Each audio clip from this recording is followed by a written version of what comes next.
Bonsoir à Bonsoir, tous. bonsoir et bienvenue à notre rendez-vous de connexion divine.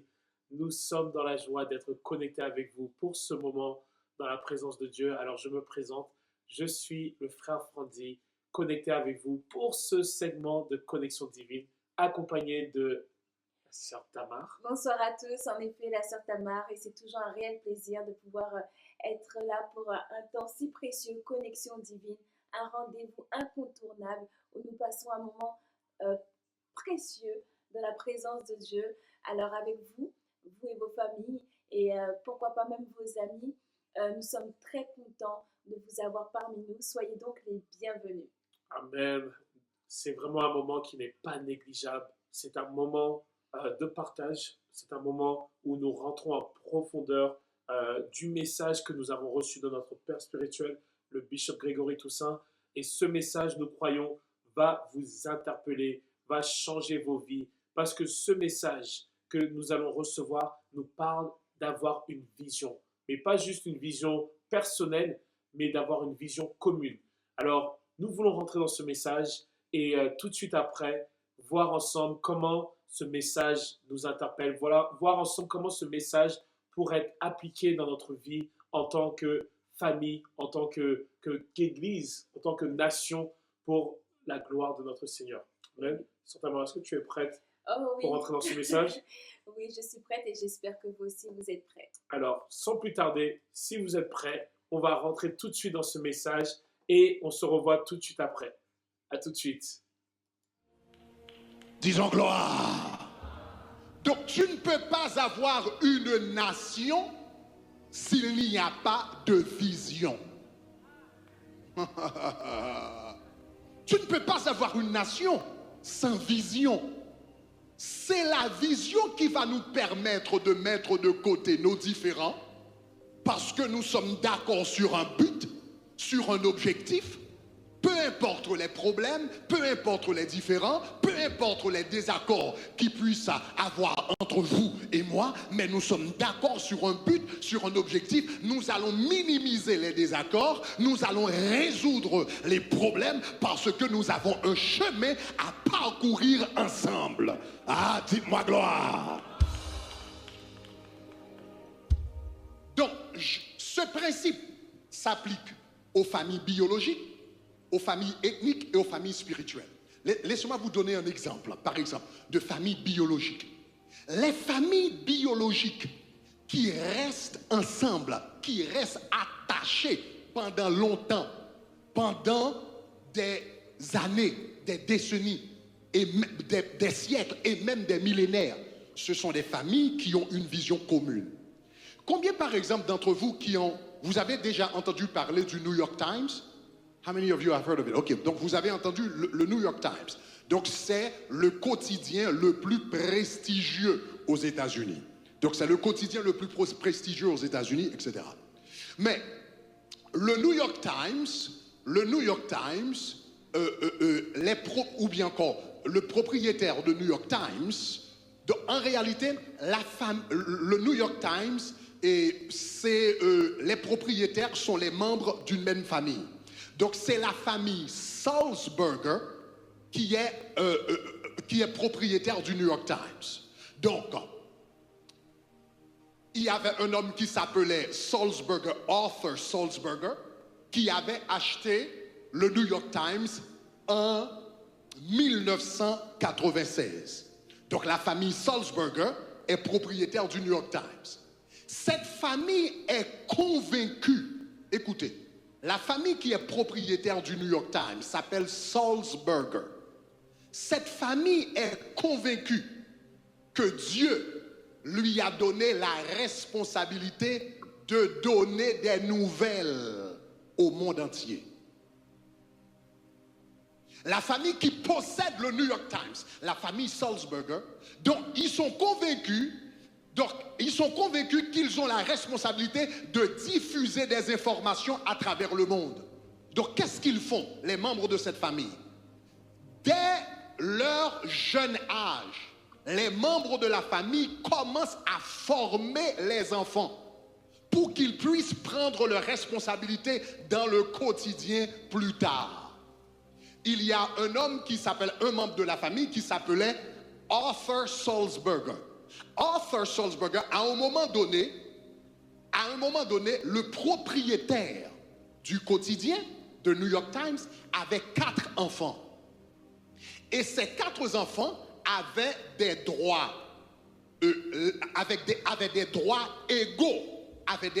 égaux sur l'entreprise, c'est-à-dire le New York Times. L'homme a 4 enfants et ses enfants ont des droits égaux sur le New York Times. Donc il s'est rendu compte que s'il y a des disputes entre les enfants, s'il y a des problèmes entre les enfants, s'il y a des désaccords entre les enfants, le monde peut perdre le New York Times.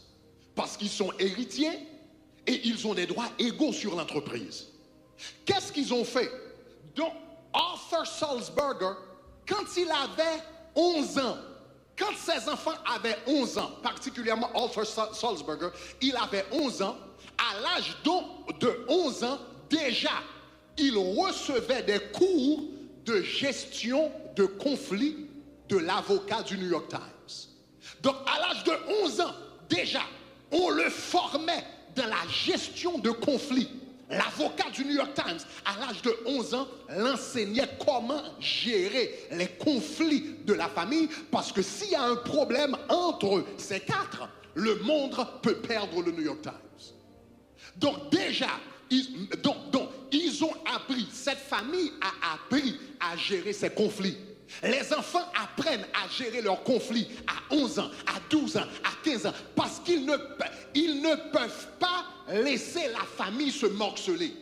Ils ne peuvent pas laisser la famille se séparer. Ils ne peuvent pas laisser la famille être divisée. Pourquoi? Parce qu'ils ont une mission. Pourquoi? Parce qu'ils ont un objectif. Pourquoi? Parce qu'ils ont un but commun. Donc, il va apprendre à gérer leurs conflits, mais parce qu'ils ont un but commun. Est-ce que ça va jusqu'à présent? Donc, le New York Times a été acheté en 1896. Maintenant, nous sommes en 2022. Donc, ils sont à la 5e génération et ils sont encore soudés. Est-ce que ça va? Ils sont encore unis. Ils sont encore en harmonie. Ils sont encore en accord. 120 ans plus tard. 120 ans plus tard. La famille reste soudée. La famille reste unie. La famille reste une seule. Pourquoi? Parce qu'ils ont un but, parce qu'ils ont une vision, parce qu'ils ont un objectif. Est-ce que ça va? Parce qu'ils ont une direction, parce qu'il y a une orientation commune. La vision les garde unis jusqu'à présent. Dites-moi gloire. Tu ne peux pas avoir une nation.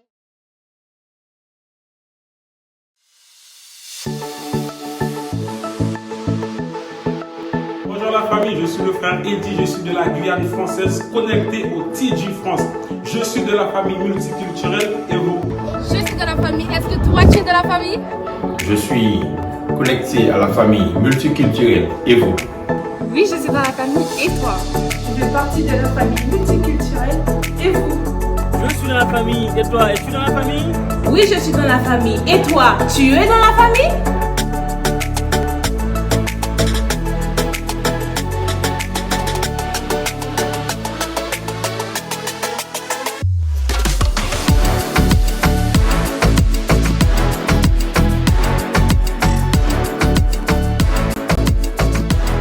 Nous sommes dans la famille et vous? Gloire à Dieu. Gloire à Dieu. Gloire à Dieu pour ce message qui nous concerne tous et chacun, parce que le message, il parle d'une famille, Tout à fait. de différents types de familles finalement. Ça peut être une famille biologique, ou bien ça peut être la famille spirituelle, mais peu importe la famille, le but de ce message, c'était de nous inciter à comprendre que pour qu'une famille puisse être ensemble, pour qu'une famille soit connectée, pour qu'une famille perdure dans le temps, qu'une famille soit connectée, il faut une vision. En effet. Alors, il n'y a pas de nation sans vision. C'est le mot d'ordre. C'est ce Il que n'y a nous pas avons... de nation sans vision, C'est c'est ce ça. que nous avons compris C'est ça. durant ce partage-là. Vraiment, s'il n'y a pas de... C'est vrai que s'il n'y a pas de vision, finalement, On est perdu. on est perdu. On est perdu, on ne sait pas où on va, on ne sait pas pourquoi on est là, on ne sait pas ce qu'on est en train de faire. On est en train de tourner en rond. Tout à fait. On est en train de tourner en rond. Exactement. Et puis d'ailleurs, nous avons notre père spirituel qui nous a pris l'exemple, déjà qui nous a parlé d'une famille qui perdure, une famille qui est attachée, une famille qui est soudée. Et malgré les décennies, ça veut dire vraiment qu'elle a traversé des générations, elle reste soudée. Et ben, c'est une famille qui a généralement une vision. Ça veut dire qu'elle a un but, elle a un objectif qui s'est transmis de génération en génération. Mais avant d'aller de génération en génération, parce que dans toutes les familles, il y a toujours des fois des incompréhensions, parfois même des tumultes entre chacun. Alors, Dad, en tout cas notre père spirituel, nous parlait de minimiser les tensions, de trouver des solutions d'entente, d'apprendre comment communiquer, mais aussi comment désamorcer en fait quand il y a des conflits. Waouh! Bah oui, voilà, résoudre des problèmes, voilà, résoudre des conflits.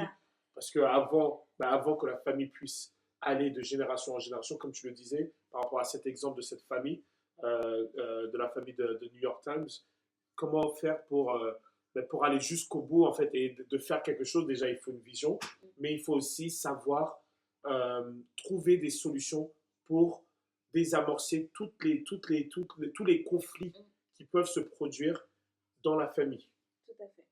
En effet, c'est important de pouvoir, oui, désamorcer et de faire avec, de pouvoir quand même, malgré tout, il y a une vision qui est là, il y a un objectif commun, il y a un but commun qui est là et on doit y rentrer. Alors en effet, le bishop Grégory Toussaint nous parle de l'exemple justement de la famille de New York Times qui est connue, hein. Même nous en France, on les connaît, on connaît en tout cas leur production et on voit leur efficacité justement dans ce couloir-là. Mais il nous parlait justement en fait que c'est des générations, il y a jusqu'à 5 générations quand même, hein, qui reprend cette activité-là et qui prospère dans ce couloir-là, n'est-ce pas? Mais il a attiré notre attention sur le fait que les enfants, en tout cas assez jeunes, hein, dès l'âge de 11 ans par exemple, eh ben, il les formait, il les éduquait à pouvoir résoudre les conflits entre eux parce que ils ont une vision. Ils arrivent à voir loin. Avoir une vision, c'est quand même avoir quand même quelque chose qui est assez loin, un objectif qui est lointain, mais qui va emmener toute la famille. C'est un projet. Oui, c'est un projet. Et là, du coup, c'est de se dire, attends, on a des enfants, ils sont des héritiers, des co-héritiers, tous les 4. Et pour que notre vision, cette vision qui nous est confiée, parce qu'ils étaient convaincus de recevoir de Dieu, que c'est une vision justement pour informer la terre entière des news, hein, et ben c'est leur vision qu'ils ont reçue, pas seulement pour une génération, mais pour tant que la famille vivra, hein, et ben cette vision devait vivre aussi. Donc, ils ont dû anticiper. Et anticiper, justement, comme Dan nous expliquait, c'est de pouvoir enseigner les enfants à gérer très tôt, hein, les conflits. Comme ça, même venant adultes, ils peuvent gérer des conflits et faire en sorte qu'ils restent soudés et faire perdurer cette vision. C'est extraordinaire. C'est extraordinaire parce qu'on le voit en dehors des familles spirituelles, je veux dire dans les familles où on est les familles biologiques. Des fois, on peut même se demander pourquoi il y a certaines familles où ça va bien entre eux et d'autres familles où ça va pas trop, ils n'arrivent pas à communiquer, il y a toujours des problèmes, hein. On connaît des familles où ça va pas forcément dans la famille, il y a toujours des situations. D'ailleurs, quelqu'un me parlait de ça même dernièrement, il me disait, oui, mais pourquoi dans certaines familles ça va, mais dans d'autres familles, il y a toujours des conflits. Mais au final, on comprend que s'il y a des conflits, si ça va pas, si les uns et les autres, ils n'arrivent pas à s'entendre les uns avec les autres, c'est sûrement parce qu'il n'y a pas de vision commune. Quand il n'y a pas de vision commune, on n'avance pas en fait. La famille n'avance pas parce qu'on n'a pas un objectif commun. Et sans objectif commun, comment on va communiquer? On communique sur quoi d'ailleurs? En fait, c'est comme si on avance, mais dans le vent.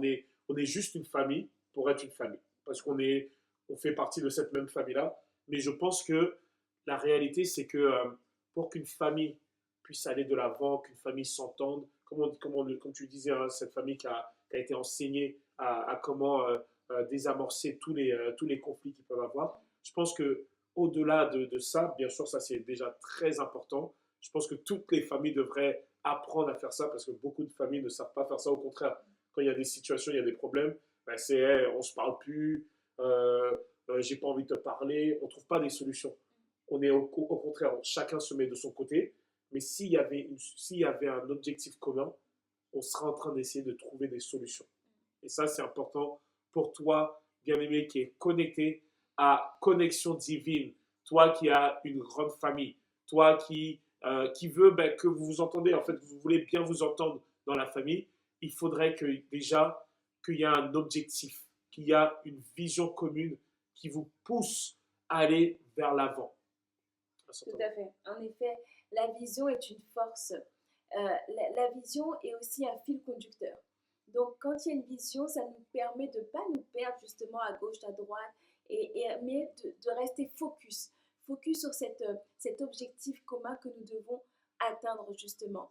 La vision est aussi une protection parce que quand nous voyons l'exemple que nous avons eu, et ben, le fait qu'il y ait une vision nous protège nos familles, protège notre destinée. L'héritage. Elle protège l'héritage. Donc en fait, la vision, c'est extraordinaire. Mais sans vision, on se perd et c'est vrai qu'on est errant. Là, on vit nos vies sans trop savoir. Mais c'est important vraiment de comprendre aujourd'hui quelle est la vision de notre famille finalement. Pourquoi nous sommes là, pourquoi notre famille est sur cette terre-là et quelle est notre vision pour nous permettre de quoi qu'il arrive, avancer ensemble, coopérer ensemble, être responsable l'un de l'autre comme nous avons pu le voir les semaines précédentes et avancer avec cette solidarité malgré les épreuves, malgré les conflits ou les circonstances qui viendront, mais nous sommes conscients que nous avons une vision, nous devons la protéger, nous devons y aller, nous devons l'atteindre. Alors, la vision finalement, elle a une place primordiale et elle est indispensable. Indispensable, tout à fait. Et on peut faire, c'est relatif aussi à la famille spirituelle au sein d'une assemblée, au sein d'une église où le Seigneur nous appelle et dans le cas particulier du tabernacle de gloire, on peut faire référence à cette famille, de la famille de cette grande entreprise de New York Times qui a eu plus de 120 ans d'unité, qui a 120 ans d'unité, pas qui a eu, parce qu'ils ils sont toujours là en train d'évoluer au sein du tabernacle de gloire. Notre Père spirituel a reçu une vision. Et cette vision-là, elle se propage à travers le monde. Oui. Alors, on n'est pas tous, comme Dan nous le dit, hein, souvent, on n'est pas à proximité. C'est pas comme si on est tous, par exemple, nous, on est en France.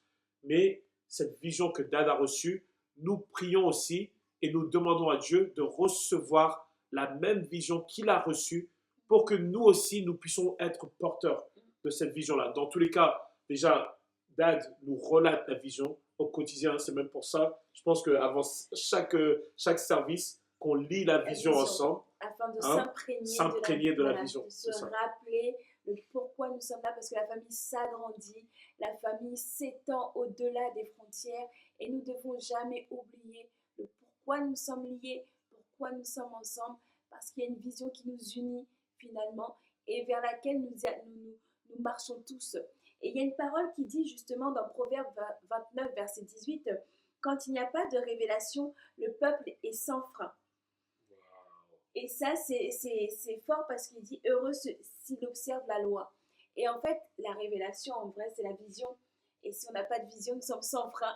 Et s'il n'y a pas de frein, ce sont des dangers. Des accidents. C'est des accidents. Des accidents, on part dans tous les sens. Là, on ne peut plus s'arrêter. Non. Ah ouais. Là, ça devient vraiment dangereux. Ça devient dangereux. C'est dangereux. Là, c'est vraiment dangereux. Et c'est exactement ça. Là, par exemple, la vision du tabernacle de gloire qui nous dit qui nous parle de bâtir une famille aimante. Déjà, ça nous fait déjà ticter sur l'amour. Et la parole de Dieu qui nous parle de l'amour, en fait, qui nous dit que l'amour que l'amour, dans l'amour, il y a la joie, il y a la paix, il y a la bienveillance, il y a la patience, il y a toutes ces choses-là. Je pense que tout ça, c'est les freins en fait. Le frein dont tu parles, c'est déjà d'avoir cette vision-là, bâtir une famille aimante, de bâtir, d'enseigner des hommes et des femmes à devenir des disciples de Christ. Tout ça, c'est quand tu penses à ça, par exemple, à devenir un disciple de Christ, quand tu rentres dans cette vision-là, tu comprends que ta vie doit changer. Ta vie ne peut pas rester la même. Ta vie, elle doit prendre une autre tournure. Et tu dois te positionner comme ça, et ça va faire mal. Ça va faire mal. Surtout quand tu as vécu ta vie d'une certaine manière, mais si tu es dans cette vision-là, c'est parce que tu dois être là. Déjà, Dieu t'appelle à être là, et c'est parce qu'il veut t'emmener quelque part. Et si tu vas sans frein, comme tu viens de dire, ça peut être dangereux. La parole, comme la parole le dit. La parole de Dieu le dit. Pas comme toi, tu as dit, comme la parole de Dieu le dit, c'est vrai. Si tu n'as pas de frein, ben là, c'est la catastrophe. La catastrophe, et on croit que vraiment le Seigneur nous interpelle à marcher dans cette famille avec une vision. Ça veut dire que tu dois pas marcher un pied en dedans, un pied en dehors, mais tu dois être totalement engagé dans la vision. Parce que la vision te donne les freins, comme la Sœur Tamar, elle vient de dire, selon la parole de Dieu. La vision te donne une orientation. La vision, elle te donne un fil conducteur. Elle te donne une direction. Elle te permet aussi de savoir là où le Seigneur t'appelle et même savoir, même quand tu es arrivé, parce que cette grande famille, quand ils voient qu'ils sont en train de propager des nouvelles à travers le monde entier, ben, ils sont dans la vision en fait. Ils sont dans la vision et ils savent que ceux-là, qu'ils sont dans le bon chemin. Ils sont dans le bon chemin de ce qu'ils avaient reçu dès le début et ils arrivent à transmettre ça de génération en génération et ça devient un héritage. Et c'est exactement ce que le Seigneur nous a laissé, quand il nous a laissé la parole, quand il nous a laissé les évangiles, c'est cet héritage que nous devons transmettre, mais il nous faut un cadre. Il nous faut un cadre et la vision que Dad a reçue, c'est exactement ce cadre-là qui va nous permettre de faire ce travail, cette œuvre. C'est pour ça qu'il y a aussi les ministères dans l'Église, pour pouvoir permettre à ce que la vision puisse avancer. Parce que sans les ministères, sans les hommes et les femmes que Dieu appelle les ouvriers dans la maison du Seigneur, la vision ne peut pas avancer. Et un seul homme qui a reçu la vision ne peut pas permettre à ce que la vision se propage comme ça dans le monde entier. Mais un homme suffit de recevoir la vision pour que d'autres hommes, d'autres femmes la reçoivent et qu'ils puissent avancer avec le Seigneur. Amen. Amen. Et puis aussi, la vision, c'est, si on regarde bien, c'est quand elle se transmet, il y a les enfants qui font confiance du coup aux parents, parce qu'ils ont reçu une vision, ils la transmettent, ils leur font confiance et ils s'imprègnent de cette vision-là pour, à leur tour, pouvoir la transmettre de génération en génération. Et c'est exactement ça, c'est que là où il y a une vision, il y a une personne qui l'a reçue. Et une orientation commune. Il y a une orientation commune dans laquelle nous devons aussi comprendre cette vision pour pouvoir rentrer dedans. D'ailleurs, ça me rappelle Moïse, qui avait reçu la vision et qui devait emmener le peuple d'Israël vers la terre promise. Et c'est pas tout le temps facile, hein, parce que s'il n'y a pas de vision, le peuple se perd et puis veut construire son propre Dieu, etc. Mais Dieu, dans son amour, nous rappelle toujours aussi cette vision-là qu'il a établie au sein de notre famille spirituelle et auquel il faut s'attacher et être convaincu aussi que c'est là où est notre cœur pour ce ministère, cette vision-là qui nous est en tout cas donnée.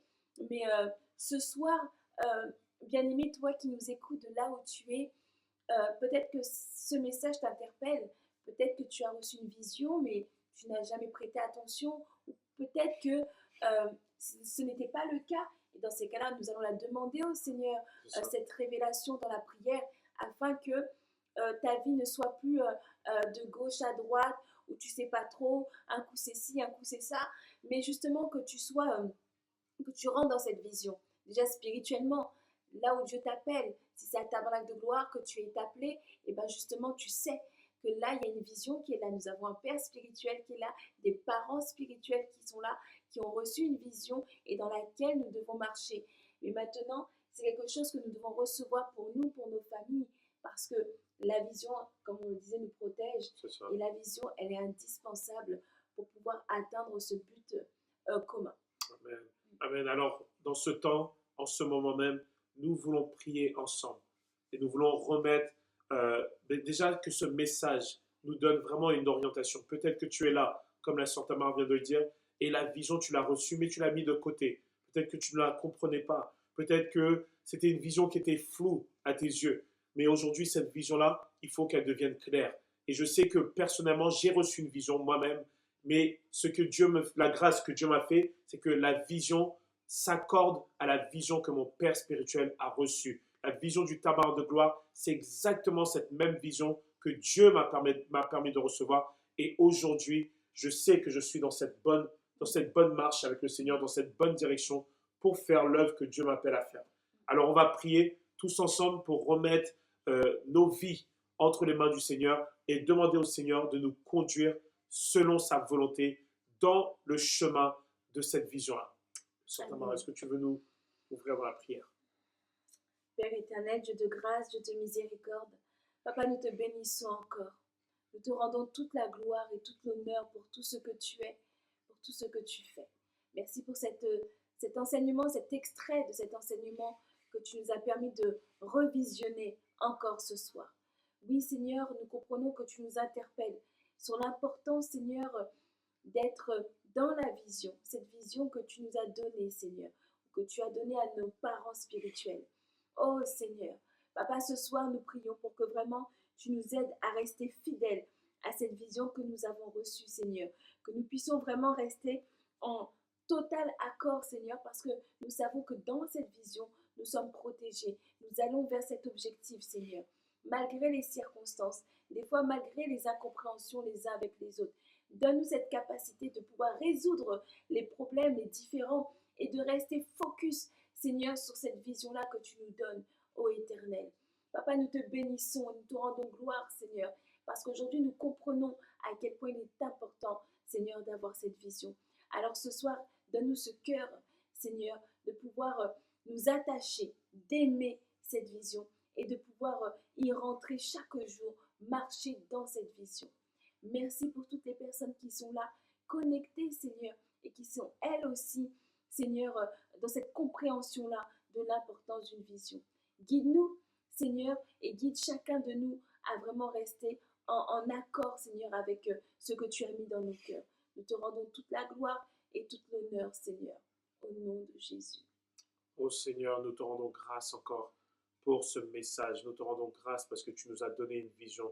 Et cette vision, Père, tu la propages à travers le monde entier, à travers l'œuvre du tabernacle de gloire. Tu es en train de toucher des hommes et des femmes afin qu'ils soient gagnés et qu'ils reviennent auprès de cette grande maison, auprès de ton troupeau, qu'ils rentrent totalement dans le troupeau de ton pâturage. Père, nous prions que maintenant même, qu'un bien-aimé qui était égaré, qui était perdu, qui ne savait pas comment faire, qui ne savait pas où il devait aller, qu'il reçoive maintenant cette vision qui lui permet de s'accorder à sa famille, de s'accorder aux ceux qui sont autour de lui, qu'ils puissent tous ensemble marcher dans la voie de cette vision que tu leur as donnée. Seigneur, nous croyons qu'aujourd'hui même, que tu nous enseignes tes voies pour nous emmener dans une direction précise. S'il te plaît, Seigneur, nous demandons que nos yeux soient totalement éclairés, que nos yeux soient totalement ouverts, que nos oreilles soient totalement ouvertes pour entendre ta voix, pour recevoir tes directives et recevoir la volonté parfaite que tu as pour nous. Nous te remercions d'avance parce que nous croyons que tu veux nous emmener jusqu'au bout pour le seul but de ta gloire, Seigneur. C'est pourquoi nous te disons encore merci et nous te rendons grâce pour cette vision du tabernacle de gloire qui s'étend à travers nos vies. Merci pour nos parents spirituels qui se sont tenus dans cette disposition, dans cette consécration pour recevoir cette vision qui est en train d'éclairer les nations, cette vision qui est aujourd'hui en train d'ouvrir le chemin pour que des hommes et des femmes rentrent dans leur destinée. Seigneur, nous te remercions parce qu'aujourd'hui, nos vies ont du sens. Et nos vies ont du sens parce que nous avons reçu cette vision qui nous emmène de gloire en gloire, de grâce en grâce. Seigneur, nous te remercions car tu es fidèle, parce que nous sommes bénis à travers la vision. Merci Seigneur, parce qu'à travers la vision, tu nous protèges. À travers la vision, tu nous gardes. À travers la vision, tu nous permets à enseigner aux autres comment marcher avec toi, comment rentrer dans tes voies, comment être délivré de toute forme de captivité. Seigneur, nous croyons que maintenant même, la vision que nous avons reçue permet à des hommes et des femmes d'être libérés de toute forme de méchanceté, de malédiction, toute forme de malédiction au niveau de la pauvreté. Oh oui, Seigneur, la vision nous enrichit, la vision nous propulse et nous sommes reconnaissants pour cela. Seigneur, nous te rendons gloire pour tous tes bienfaits. Merci encore pour ta volonté parfaite qui s'établit et qui se réalise au milieu de nos vies. Seigneur, c'est avec action de grâce que nous t'avons ainsi prié. Dans le nom de Jésus-Christ de Nazareth. Amen. Amen, amen. Voilà, bien-aimés, quel message, Oh oui. quelle grâce de pouvoir recevoir des enseignements forts qui nous permettent d'aller de grâce en grâce, de gloire en gloire, pour le seul but de la gloire de notre Seigneur. Alors, nous sommes arrivés à la fin de notre segment, de notre show, Connexion Divine. Nous espérons que vous avez été bénis et nous croyons que vous avez été bénis parce que nous, on a été bénis. Oh oui. Ça nous fait du bien, ça nourrit nos âmes. Et on croit que ces messages sont importants pour la croissance de nos vies. Mais comme on l'a dit, hein, là c'est très important pour que la famille soit unie et que la famille puisse marcher et qu'on ait une orientation commune. Alors aujourd'hui, si tu n'as pas encore compris la vision, demande au Seigneur de te la révéler et que tu la reçoives de la même manière que notre Père spirituel l'a reçue pour avancer dans la gloire du Seigneur. Amen. Amen. Amen. Nous étions en tout cas ravis de vous avoir connectés avec nous. C'est un réel plaisir. Nous vous donnons rendez-vous mercredi et vendredi prochain pour partager encore des extraits très puissants, courts mais puissants, très concentrés et très denses pour, en tout cas pour ce temps de connexion divine, mais surtout pour notre croissance ensemble. C'est ça. C'est ça. En solidarité. Soyez bénis et nous vous disons à bientôt sur Connexion Divine. Soyez richement bénis. À bientôt. À bientôt.